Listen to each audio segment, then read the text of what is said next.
Bismillahirrahmanirrahim. Assalamualaikum warahmatullahi wabarakatuh.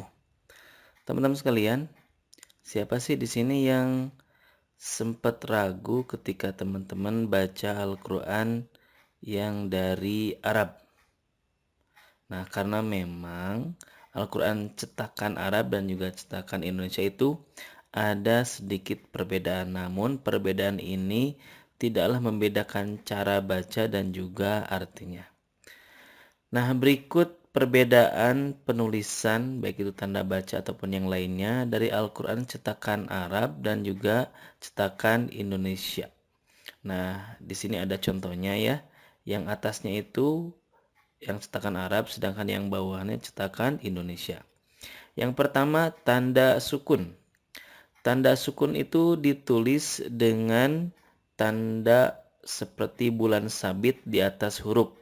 Nah, hal ini menunjukkan sukun yang dibaca idhar. Jadi, kalau dalam Al-Quran cetakan Arab, yang ada sukunnya itu yang dibaca idhar saja.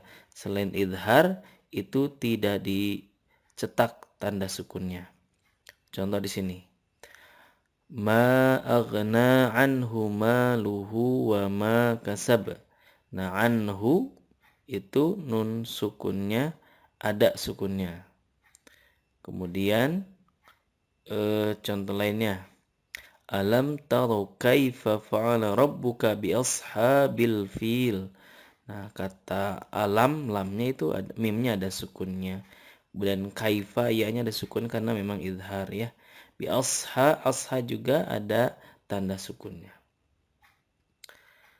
Berikutnya pada penulisan mad.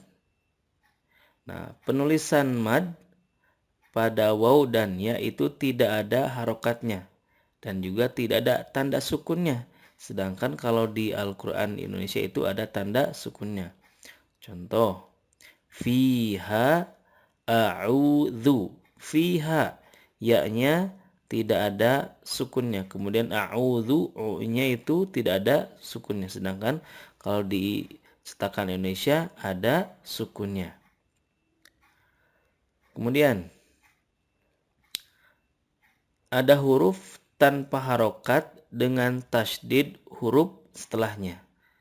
Huruf tidak ada harokatnya, tetapi huruf setelahnya itu ada tasydid. Nah, ini menunjukkan idgham kamil atau pun idgham sempurna. Nah, idgham kamil itu meleburkan huruf ke huruf setelahnya, baik makhraj dan juga sifatnya. Contohnya, ya ayyuhan nasuttaqu rabbakumul ladzi khalaqakum min nafsin wahidah. Nah, teman-teman perhatikan yang kata khalaqakummi. Kummi, mimnya tidak ada tanda sukunnya, tetapi mim yang kedua ada tanda tasydid, berarti idgham kamil. Kemudian min nafsi, minna, nunnya tidak ada tanda sukun, sedangkan nun yang kedua ada tasydid, berarti idgham kamil. Nah, kalau dicetakan Indonesia ada sukunnya. Contoh yang lainnya, alam naj'al lahu ainain. Naj'al, la, lamnya tidak ada sukun, lam yang kedua ada tasydid. Di Indonesia lamnya itu ada tanda sukunnya. Kemudian kalau ada huruf tanpa harokat, kemudian huruf setelahnya tidak ada tasydid, ini menunjukkan idgham nakis atau ikhfa. Idgham nakis itu meleburnya huruf dalam makhraj namun sifatnya masih ada nih. Contoh ya. Tarmihim bihijaratin min sijil. Nih, dari himbi itu kan hukumnya ikhfa ya. Nah, mimnya itu tidak ada tanda sukun dan ba-nya tidak ada tasydid. Kemudian di min sijil hukumnya ikhfa, nunnya tidak ada tanda sukun, sinnya juga tidak ada tasydid, berarti hukumnya ikhfa. Kemudian dalam penulisan tanwin pun ada sedikit perbedaan antara Al-Quran cetakan Arab dan juga Quran cetakan Indonesia. Nah, kalau tanwinnya itu sejajar, Nah, ini menunjukkan hukumnya adalah izhar. Contoh, fi jannatin aliyah. Tin'a hukumnya izhar, maka ditulisnya sejajar. Kemudian ta'amun illa mun'i, ya tanwin bertemu hamzah hukumnya izhar, ditulisnya sejajar. Kemudian kalau tanwin ditulisnya itu berjenjang, artinya gak lurus. Nah, ini ada dua kemungkinan. Apabila huruf setelahnya bertasdid, itu artinya ada hukum idgham kamil. Sedangkan kalau huruf setelahnya itu tidak ada tasdid, berarti hukumnya adalah idgham nakis atau ikhfa. Contohnya, wujuhu yauma idzin na'imah. Nah, teman-teman silakan perhatikan yang tanwinnya.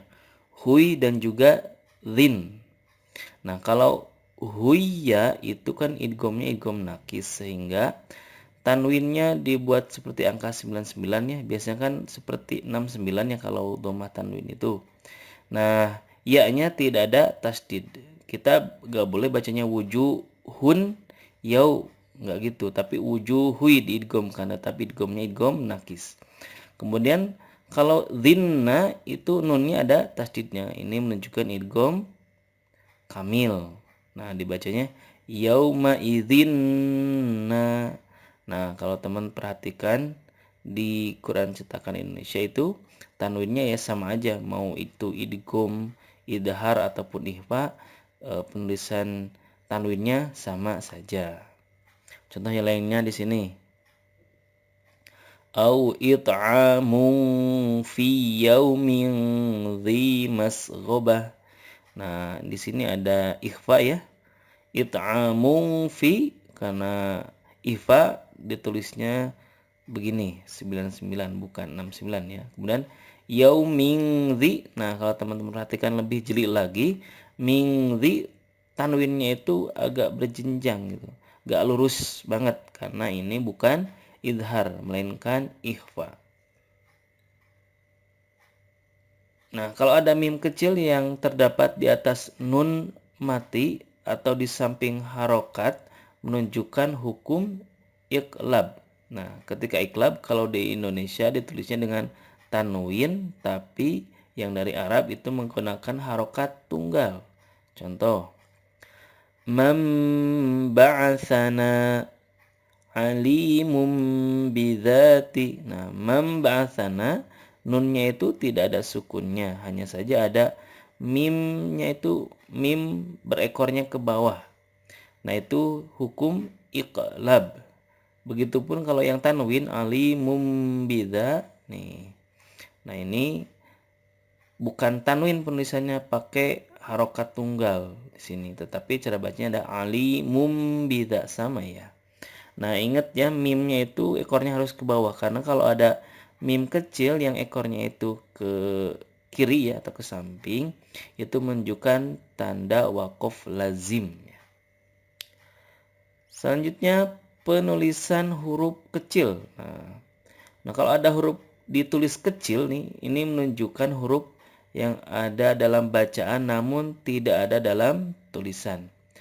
Contohnya penulisan alif, ya, dan juga waw sebagai tanda mad. Nah, kalau di Al-Quran Indonesia tidak ditulis sama sekali namun dibedakan dari bentuk harokatnya. Contoh, hadza rabbihi lahu. Nih, hadza. Nah, ini setelah fathah itu ada alif kecil yang menunjukkan mad ya. Kemudian rabbihi setelah ha domin ada ya kecil, ini menunjukkan ada kasar bertemu ya sukun ya. Kemudian lahu ada waw kecil, ini menunjukkan dhammah bertemu waw, sehingga harus dibaca panjang.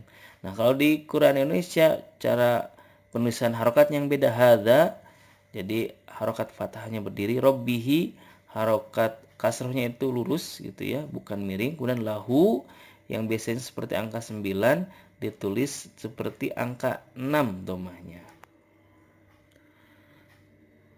Selanjutnya kalau ada huruf sin nih. Pertama, Kalau sinnya itu di atas sod menunjukkan dibaca sin dalam qiraat Hafs. Contohnya kata wayab tu, kemudian bas toh.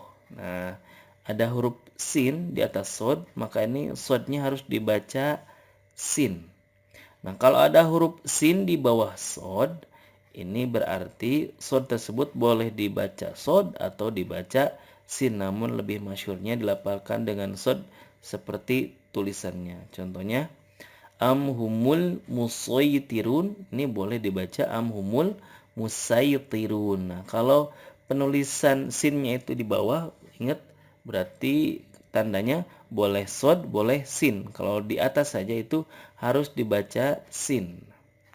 Sedangkan di cetakan Indonesia, sinnya itu ditulis di atas sod.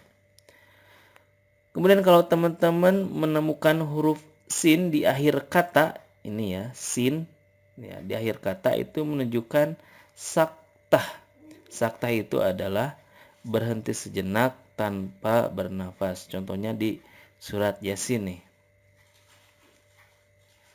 Qalu ya wailana man ba'athana min marqadina hadza. Nah, dari mim marqadina ke hadza itu kalau kita bacanya disambung itu harus ada saktahnya, artinya ada jeda sekira 2 harokat tapi kita gak boleh nafas. Selanjutnya ada penulisan titik besar. Nah, kalau ada titik besar itu menunjukkan salah satu bacaan gharib atau muskilah ya, yakni menunjukkan imalah, ismam dan juga tashil. Ini berarti contohnya di sini ada majreha la ta'manna, kemudian jamiyun. Nah, ini cara bacanya teman-teman harus bertalaki ya supaya benar bacaannya. Nah, di sini ada tanda titik besarnya. Sedangkan kalau di Quran cetakan Indonesia itu ada tulisan kecil di bawahnya. Kalau majreha ada imalah, la ta'manna ada ismam ditulis kecil ya. Kemudian jamiyun ada tulisan tashil di bawahnya. Kemudian cara penulisan mad badal. Cara menulis mad badal kalau di Quran cetakan Arab itu setelah hamzah ada huruf mad. Setelah hamzah ada huruf mad. Baik itu alif, ya ataupun waw. Contoh amanu, utia. Nah, yang nampak perbedaan di kata amanu ya. Nah, ketika amanu itu kalau di Quran Arab itu kan hamzah, kemudian ada alifnya. Nah, di cetakan Indonesia hamzahnya hamzah lurus, kemudian harokatnya fathah berdiri gitu. Kemudian di utia wawunya itu tidak ada tanda sukunnya kalau di Arab. Sedangkan cetakan Indonesia ada tanda sukunnya.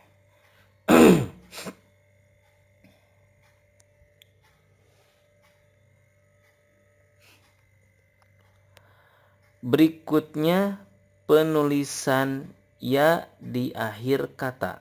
Nah, di Quran cetakan Arab kalau ada ya di ujung kata itu ditulis tanpa titik. Ingat, ya yang berada di akhir kata ditulis tanpa titik. Contoh, khosya wazarobiyu fi.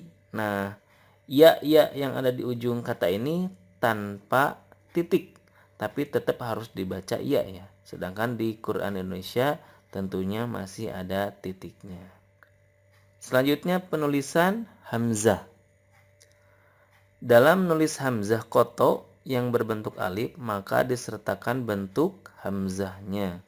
Contoh a'udzu illa utiana. Hamzahnya itu harus ada kepala hamzahnya ya di atas alif ataupun di bawah alif. Sedangkan di Quran Indonesia antara alif dan juga hamzah itu hampir mirip, yang membedakan hanya harokatnya saja. Kemudian kalau menulis hamzah wasol ditulis menambahkan kepala sod di atas hamzah. Contoh Ar-Rahmanir Rahim. Nah, hamzahnya itu sebelum lam itu ada kepala sodnya untuk menunjukkan ini hamzahnya hamzah wasol. Sedangkan di Quran Indonesia hamzah wasolnya hampir mirip dengan alif. Ya, makan mirip banget gitu ya. Selanjutnya adalah penulisan nun kecil. Nah, nun kecil di sini sebagai tanda nun wikoyah atau yang penyambung antara tanwin dengan huruf sukun atau tasdid. Kalau di Quran cetakan Arab ditulis biasa saja, artinya tanwin saja, kemudian huruf sukun atau tasdid. Nah, kalau di Quran Indonesia ada nun kecilnya. Contoh, lima ta'iduna qaumanillahu muhlikuhum. Kata qauman bertemu dengan lafaz Allah ada tasdid, itu harus ada nun wikoyahnya. Di Quran Arab tidak ada nun kecilnya, sehingga kita harus benar-benar hati-hati ketika cara baca. Jangan sampai dibaca qauman Allahu. Yang benar cara bacanya adalah qaumanillahu. Contoh lainnya juga di Al-Anbiya ayat 88. Yakni wa kadzalika nunjil mu'minin. Nah, ada nun kecil di cetakan Arab itu untuk menunjukkan bahwa nun di sini tidak dihitung bacaan tetapi ada dalam bacaannya. Nunjil, sedangkan di cetakan Indonesia ada dimunculkan nunnya. Kemudian kalau teman-teman menemukan tanda bulat kecil, bulatnya itu sempurna. Nah, kalau ada tanda bulat kecil di atas huruf, ya baik itu huruf waw, alif ataupun ya, itu menunjukkan tidak dianggap ataupun tidak dibaca huruf tersebut. Contohnya ulaika amanuna. Ulaika yang wawnya di sini ini dianggap tidak ada ataupun tidak dibaca, sehingga tidak dibaca mad u-nya ya, yang wawnya. Dan amanu yang alif yang di ujung itu ya tidak memengaruhi bacaan sehingga dianggap tidak ada. Sedangkan kalau ada tanda bulat kecil lonjong ataupun oval di atas alif itu menunjukkan dibaca ketika waqaf dan tidak dibaca ketika wasol. Contohnya wala ana abidum ma abattum. Nah, kata ana nih di atas alifnya itu ada bulatan lonjong. Kalau di wasol itu jadinya pendek. Wala ana, karena alifnya tidak dianggap. Sedangkan kalau di waqaf jadinya panjang. Wala ana. Nah, seperti itu. Kemudian di antara perbedaan lainnya adalah penulisan Al-Jin ayat 16. Perbedaannya adalah pada huruf nun. Di Al-Quran Arab dihilangkan, sedangkan di Indonesia ada huruf nunnya, yaitu di wa'allawistaqomu. Nah, setelah hamzah itu ada nunnya kalau di Quran Indonesia ya, wa'anlawis, sedangkan di cetakan Arab itu tidak ada nunnya. Cara bacanya sama, artinya juga tetap sama, tetapi dalam penulisannya ada yang ditampilkan, ada yang dihilangkan. Kemudian yang juga yang sering beda itulah kata lafaz Allah di Quran Indonesia. Di la-nya itu kan pakai harokat berdiri ya untuk menunjukkan panjang, ya dibaca panjang. Sedangkan di Quran Arab lafaz Allah itu di atas la-nya harokat fathahnya ya sama aja, ya harokat fathah yang miring. Yang terakhir nih di antara perbedaannya adalah penempatan tanda wakaf. Nah, perlu teman-teman ketahui bahwa tanda wakaf itu adalah ijtihadi. Ada perbedaan antara satu cetakan dengan cetakan yang lainnya. Bahkan kalau teman-teman bandingkan antara Quran Indonesia, Quran Turki, Quran Maroko itu penempatan wakafnya itu beda-beda ya. Contohnya di surat An-Nasr. Di Quran Arab seperti ini tulisannya, sedikit ya tanda wakafnya. Sedangkan di Quran cetakan Indonesia itu lebih banyak tanda wakafnya. Contohnya di sini di ujung ayat itu ada tanda lam alif ya, nggak boleh wakaf. Kemudian di wastagfirhu, kalau yang di Quran Arab itu pakai jim wakaf jaiz, sedangkan di Quran Indonesia pakai qaf lam al waqfu aula. Nah, itulah teman-teman di antara perbedaan penulisan Al-Quran cetakan Arab dan juga cetakan Indonesia. Perlu diingat ya teman-teman bahwa perbedaan ini tidak memengaruhi cara baca dan juga terjemahnya ataupun artinya. Semoga bermanfaat. Wassalamualaikum warahmatullahi wabarakatuh.